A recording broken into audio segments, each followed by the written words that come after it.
I love you, Allah.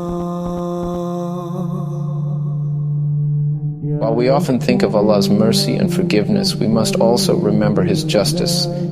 Allah is not only the most merciful, but also the most just. And when certain sins are committed, they invite not just punishment, but His anger.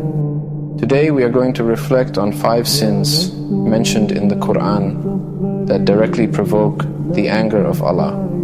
In the following minutes, we will explore 5 verses that shed light on actions that earn Allah's wrath and the consequences of turning away from His mercy. The first sin we will discuss is the rejection of the truth after knowing it.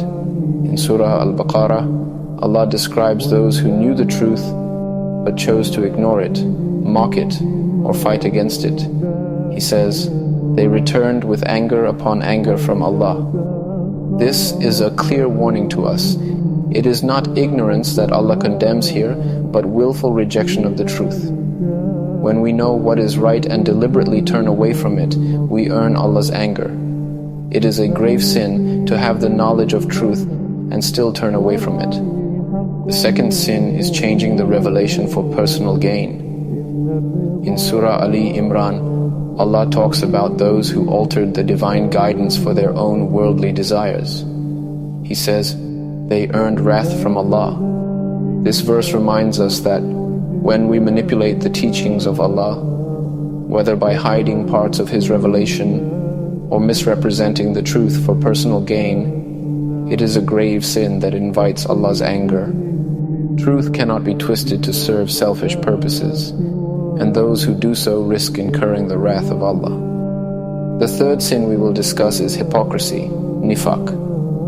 In Surah Al-Fath, Allah describes a group that pretended to be believers, but in their hearts, they hated the truth. Allah says, Allah became angry with them, cursed them, and prepared for them hell.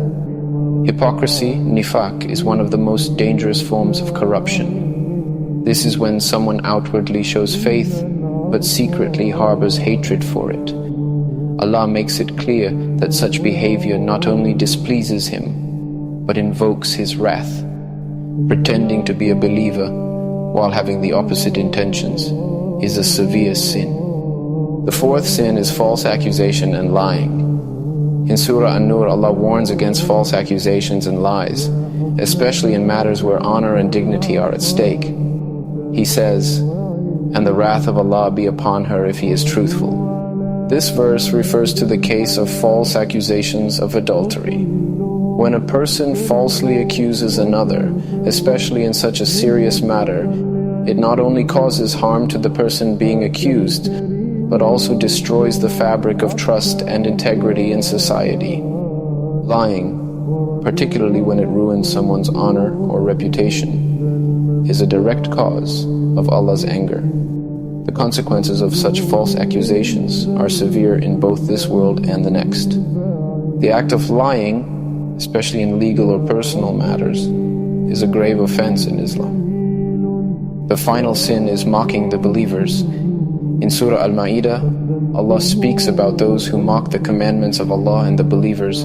He says, Allah became angry with them. It is not just the disbelievers who provoke Allah's anger. Those who openly mock and ridicule the faith also invite His wrath. Arrogance and mocking the believers is a sin that brings the anger of Allah.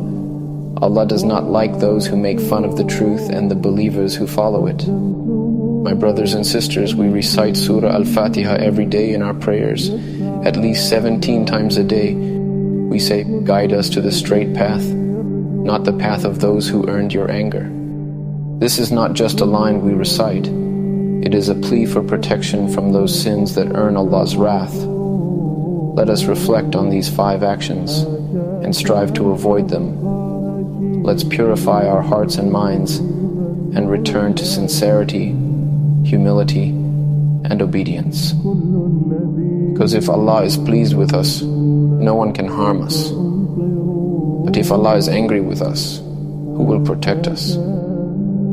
May Allah protect us from hypocrisy, from arrogance, from falsehood, and from every path that earns His anger. and may He guide us to the path that earns His love, His mercy, and His forgiveness.